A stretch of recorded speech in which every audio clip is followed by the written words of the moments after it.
bonjour à tous. Pour vous présenter le principe de nos conférences, avec l'équipe du bloc, nous avons mis en place un nouveau format qui ce sera donc un format de blockcast qui va présenter tout au long de l'année des professionnels, anciennement élèves de l'ESTP, qui sont maintenant dans la vie active et qui sont là pour vous présenter leur métier, mais aussi leur parcours, leur carrière, et nous faire un peu découvrir des métiers auxquels on ne pense pas forcément. On va commencer aujourd'hui avec une première conférence sur les métiers de la transition énergétique, et je laisse donc la parole à Azad. Bonjour à tous, le sujet de cette conférence c'est sur les métiers de la transition énergétique.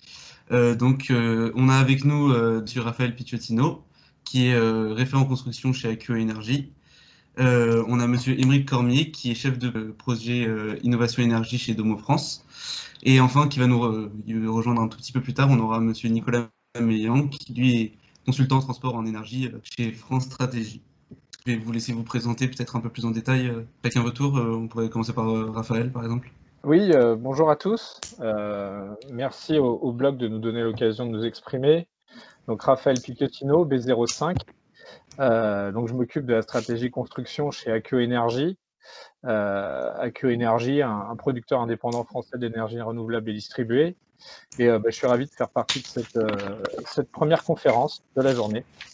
Oui, alors moi, Émeric Cormier, donc moi je suis effectivement chef de projet Innovation Énergie chez Domo France, qui est un bailleur social sur la région de Bordeaux. Je suis également membre du bureau de la SID, qui est partenaire sur ces événements-là. Et effectivement, je suis très heureux aussi de pouvoir partager un petit peu mon expérience dans le domaine de l'énergie avec vous. Bonjour à tous.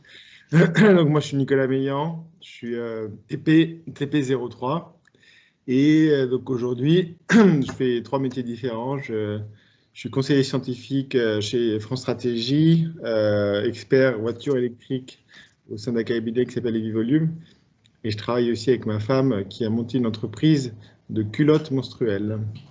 Qu'est-ce qui vous a, via votre parcours à l'ESTP, poussé à aller vers le domaine de la transition énergétique? Alors moi, qu'est-ce qui m'a amené à travailler sur les sujets de la transition énergétique? Moi, au départ, je suis B09, donc je suis de la filière bâtiment, sans formation, on va dire, initiale spécialisée sur la partie énergétique. Mais ma première expérience professionnelle, moi, je l'ai faite dans la certification environnementale de bâtiment. Très rapidement, je me suis rendu compte que le sujet central de ces certifications-là était l'énergie, pas que, mais beaucoup de sujets ramenaient à des problématiques énergétiques. Donc moi, je me suis intéressé à cet aspect-là. J'ai fait une formation après dans le domaine pour me spécialiser. Et puis aujourd'hui, je travaille exclusivement sur ces problématiques-là de performance énergétique, cadre de la gestion de logements sociaux.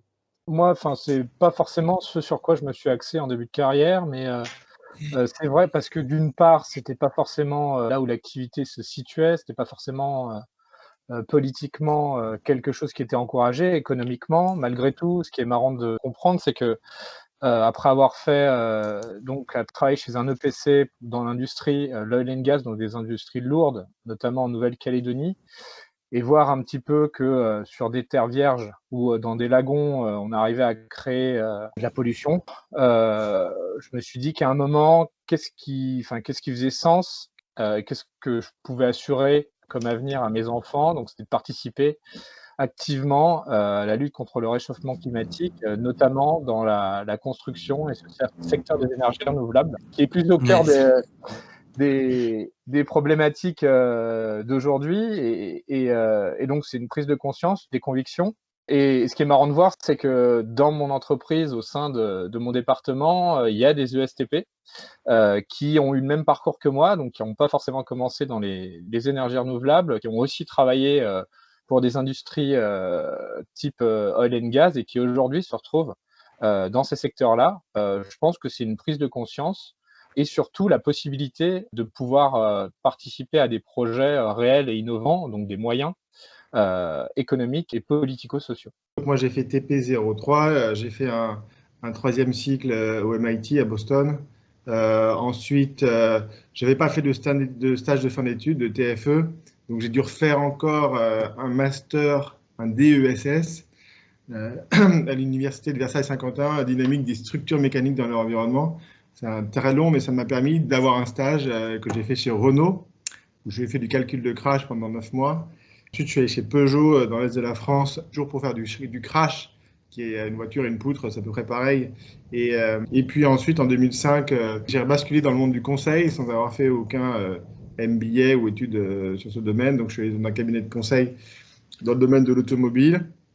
Et en 2006, j'ai fait un premier projet sur les voitures électriques. Comme il y a une voiture électrique, il faut la charger. Je me suis intéressé à l'énergie qu'on avait besoin pour la charger.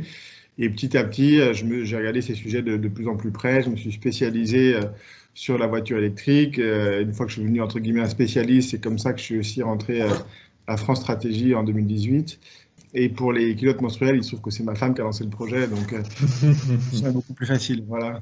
Ce domaine-là de la transition énergétique, c'est pas quelque chose qui était inné chez vous quand vous étiez étudiant, en tout cas pas pour tout le monde. Ce qui veut dire que c'est des métiers qui sont atteignables, même si vous commencez votre carrière dans autre chose. Ou est-ce que c'est comme ça que vous l'avez vécu, par exemple, Nicolas? Est-ce que c'est comme ça que tu l'as vécu, Nicolas? C'est-à-dire d'avoir été amené dans ce secteur sans forcément trop y réfléchir? C'est clair que les réflexions arrivent plus tard, parce qu'en 2003, je pense que j'ai 22 ans. C'est pas des sujets que je regardais plus que ça, en fait. C'est D'accord. très tôt dans les années 2000. Et puis après, effectivement, par la spécialisation qu'on a, par les projets sur lesquels on peut travailler, on est amené à y réfléchir, on est amené à voir des ponts qui existent entre ce qu'on fait comme activité et la transition énergétique, et de se focaliser, essayer de travailler de plus en plus sur ces ponts-là, essayer de plus en plus de s'orienter vers ces métiers-là. Mais c'est clairement pas une transition, pour le coup, qui se fait du jour au lendemain. C'est une transition déjà qui se fait de manière proactive. Et donc après, il y a des opportunités qu'il faut saisir. Et puis après, entre guillemets, il ne faut pas hésiter proactivement à aller chercher, se positionner sur ces sujets-là. À côté de son travail, moi j'ai pas mal lu, j'ai pas mal écouté de personnes, je me suis informé, comme je pense la plupart d'entre nous. Et c'est comme ça qu'en alliant les deux, on est capable après de se spécialiser sur un secteur. Ouais, et si je peux rebondir sur ce que dit Nicolas, effectivement, je suis complètement d'accord avec toi. Nous, on est plutôt des années 2000. Les années 2000, on n'avait pas forcément une information et une communication externe, je ne sais pas, gouvernementale ou au niveau des réseaux d'information et des réseaux sociaux, sur un business, une carrière, un avenir et une sensibilité sur les énergies renouvelables et la lutte contre le réchauffement climatique depuis 2010 et en plus, encore plus en 2020. C'est beaucoup plus des sujets d'actualité que vous pouvez entendre tous les jours, autant au niveau professionnel qu'au niveau extra-professionnel, à travers des associations. Donc, on n'était pas dedans, en fait. On ne baignait pas dedans. Aujourd'hui, vous baignez dedans. Pour la petite information, donc moi, j'ai cofondé avec Lionel Darras, qui est un B08, le groupement Green ESTP. C'est un groupement professionnel de la SID ESTP qui regroupe les acteurs du secteur des énergies renouvelables. On a fait quelques conférences, ça a été créé en 2018. Et maintenant, on est aussi avec Alumni for the Planet, qui est le réseau des anciens élèves des grandes écoles qui souhaitent justement avoir une action pour lutter contre le réchauffement climatique et pour participer à la transition énergétique. Il y a deux types d'infos. La première info, c'est à notre époque, c'était compliqué parce que le STP a un enseignement aussi très axé sur la production et le BTP. Aujourd'hui, je ne sais pas si c'est le cas, mais je sais que typiquement au dernier COSI, il y a la fresque du climat qui a été animée par Arthur Guindeau, qui était venu intervenir pour Green ESTP et qui permet de sensibiliser les élèves à ça. On n'est pas aujourd'hui, vous êtes plus enclin à aller vers ces secteurs-là parce que, un, ils recrutent parce qu'ils sont en plein essor, et deux, il y a des perspectives d'avenir dedans. Et comme disait Nicolas, il faut aussi pouvoir se cultiver via tous les systèmes d'information qui ont été développés depuis 20 ans, réseaux sociaux et organisations qui sont créées autour pour pouvoir intégrer ces secteurs-là. Donc, il faut avoir conscience que sur le sujet de l'énergie, il y a beaucoup de demandes dans le secteur du bâtiment, mais aussi dans les autres secteurs industriels. Et surtout, les formations se sont réadaptées. Donc, on a aujourd'hui effectivement des gens qui ont été formés spécifiquement à ces problématiques-là, qui sortent des écoles. Et donc, effectivement, c'est plus rapide de pouvoir s'orienter vers ce secteur. Alors, juste pour faire la transition, je pense que les formations c'est une chose, c'est important, c'est une bonne chose que ça se développe, mais ça, ce qui est important d'avoir en tête, c'est que ça ne se dédouane pas, entre guillemets, de s'auto-former de son côté. Aujourd'hui, on a quand même un outil qui s'appelle Internet, qui nous met à disposition des cours en ligne, qui nous met des conférences en ligne. On a accès à un savoir très important. Alors, bien évidemment, il ne faut pas se noyer dans ce savoir-là, mais j'ai l'impression que dans nos 3 cas, on est quand même sur ces sujets-là, parti sur de l'auto-formation, nous-mêmes, pas forcément dans un master, je ne sais pas quoi, et beaucoup à se renseigner, à prendre des initiatives. Comment est-ce que vous vous inscrivez dans votre métier? Est-ce que vous pourriez présenter votre métier pour voir comment vous agissez en fait sur cette transition énergétique à votre manière en fait? Pour ma part, donc moi je m'occupe, donc Akio Energy, c'était une société qui est jeune, qui a 13 ans, qui a été créée par 4 personnes, donc ils étaient 10, aujourd'hui on est 380 dans 15 pays. On est multi-techno, donc on fait donc des centrales solaires, des centrales éoliennes, des centrales hydroélectriques. Nous, on est un acteur intégré, c'est-à-dire qu'on réalise le développement des projets, donc toute la partie permis, recherche de terrain, recherche de connexion, la partie structuration, donc c'est-à-dire qu'on cherche des partenaires pour construire, donc avec des contrats clés en main avec des entreprises générales, du financement évidemment, on construit. Et c'est là où j'interviens. Et ensuite, on exploite pendant 20-25 ans, en fonction des contrats d'obligation d'achat qu'on a, dans les territoires. Donc moi, au niveau, donc je me situe au niveau à Paris. Je suis basé à Paris, sur les Champs-Élysées, et j'ai donc en charge la responsabilité de la stratégie de construction dans les différents pays, les différentes technos. Aujourd'hui, on n'est pas un top player parce qu'on est une entreprise, une ETI, donc on n'est pas un Total, on n'est pas un Engie, et donc toutes les problématiques, c'est qu'aujourd'hui en termes de marché, on va aller dans des marchés où les grands vont pas. Donc ça veut dire quoi? Ça veut dire par exemple un projet de stockage au Tonga ou des éoliennes en République dominicaine. Mais donc toute la problématique, c'est d'arriver à expliquer comment est-ce qu'on construit et met en service une centrale dans un pays où on n'a pas forcément toutes les compétences ni toutes les ressources. Et donc aujourd'hui, mon but, c'est d'arriver à déployer les standards construction au niveau monde, dans les différents pays, en recrutant, formant, transmettant, adaptant nos stratégies de construction. J'ai commencé en étant chef de projet, et donc je m'occupe, j'ai un pool de chefs de projet que je mobilise ou que je recrute et que je forme, pour pouvoir assurer la construction de ces centrales de différentes technos dans différents pays avec différentes cultures, et tout en s'assurant que toute la partie environnementale et sociale du projet, c'est-à-dire l'impact d'un projet sur son environnement, est bien respecté pendant la phase de construction. Parce que aujourd'hui, le rôle, c'est ça, c'est de pouvoir assurer en gros une standardisation, une processisation de l'activité construction dans le groupe, dans des nouveaux pays, sur des nouvelles techniques. Et du coup, Nicolas, toi, quelle est la partie technique de ton travail? Qu'est-ce que tu fais? Alors moi, j'ai plus beaucoup de parties techniques dans enfin, un petit peu, mais moi j'ai vraiment assez vite, je me suis orienté vers quelque chose de différent puisque je suis dans le monde du conseil. Aujourd'hui, mon métier à France Stratégie, c'est plutôt un métier de chercheur, entre guillemets. Donc, je travaille 1 jour par semaine avec eux. Je suis conseiller scientifique. Et donc, je publie des notes sur mes sujets de prédilection, donc les voitures électriques. Il y a 1 an et demi, j'ai publié une note qui disait qu'il fallait mettre un bonus-malus sur le poids des voitures. Et en fin décembre, il a été voté à l'Assemblée nationale que les voitures auraient un malus sur leur poids. Donc, ils ont oublié de mettre le bonus. Mais donc j'ai un rôle de France Stratégique qui est de créer un petit peu le débat au niveau public et puis aussi de capitaliser sur l'expérience que j'ai sur ce secteur-là et les connaissances. Donc ça, c'est une partie de mon travail. L'autre travail, ce que je fais chez EV Volume, c'est que je publie un rapport tous les mois sur les ventes de voitures électriques. Voilà, c'est assez basique. On a une très très bonne base de données où on récupère toutes les données de vente par pays, par modèle, par tout ce que vous voulez. Et donc, pour un certain nombre de clients qui sont intéressés par les voitures électriques, donc, eh bien, moi, je fais un rapport d'une centaine de pages chaque mois pour qu'ils aient toutes les infos, parce que c'est quelque chose qui bouge assez vite. Et troisième métier, donc l'entreprise de ma femme, là, Réjeanne, qui fait des culottes menstruelles. Là, j'ai pas mal travaillé sur tout ce qui est invisible et notamment la production. de ces culottes et la confection de ces culottes qui se fait en France. Confectionner de la lingerie en France, c'est un peu un challenge, puisqu'il reste 3 ateliers. Et donc, moi, je me suis occupé notamment d'identifier ces ateliers, de travailler avec eux, de construire une relation avec eux. Toute la partie construction, la partie logistique aussi qui est importante, comme je pense que la plupart de nos projets, ça marche aussi dès qu'on fait de la production. On confectionne quelque chose, il faut acheter un certain nombre de matières, les faire arriver au bon moment, au bon endroit, refaire partir les culottes, travailler avec un logisticien. Donc voilà, ça c'est des choses qui, grâce à la formation que vous avez à l'STP, vous serez capable de faire. Alors moi, je travaille dans un autre domaine encore, du coup. Moi, je suis vraiment resté dans l'univers du bâtiment. Donc moi, je travaille pour un bailleur social qui s'appelle Domo France.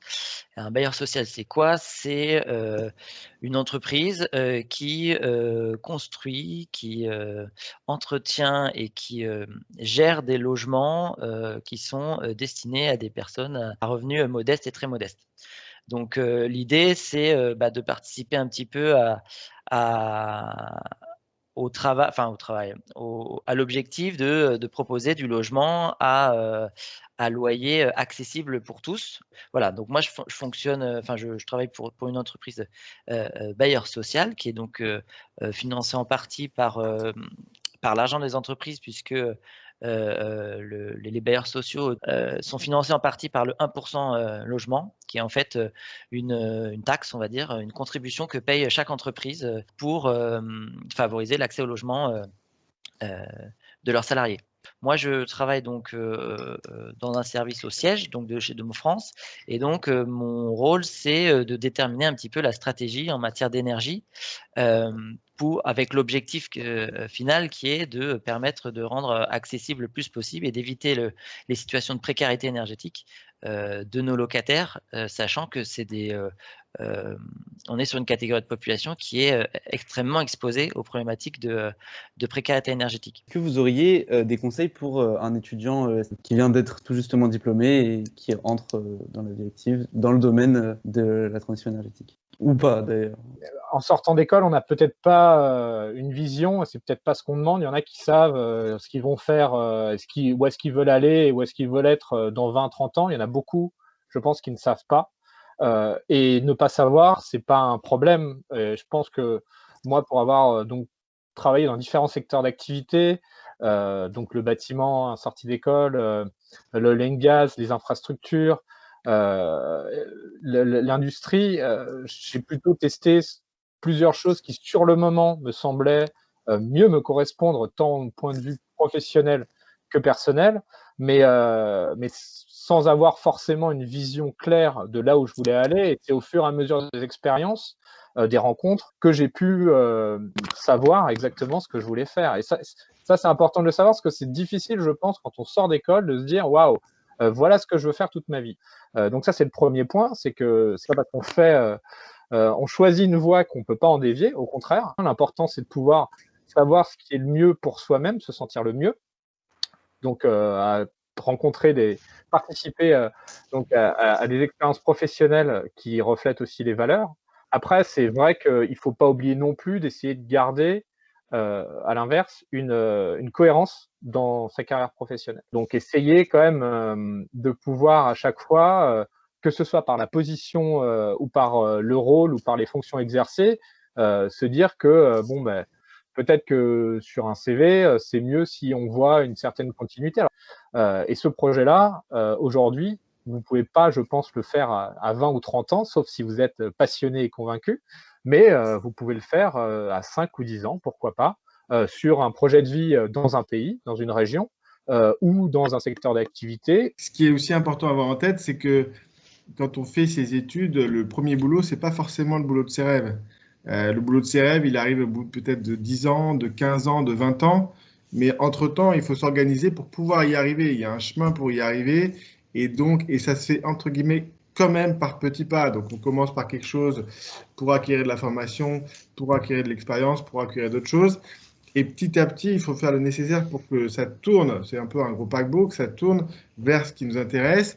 Et je le dis en toute simplicité aujourd'hui, je suis sorti de l'ESTP en 2003.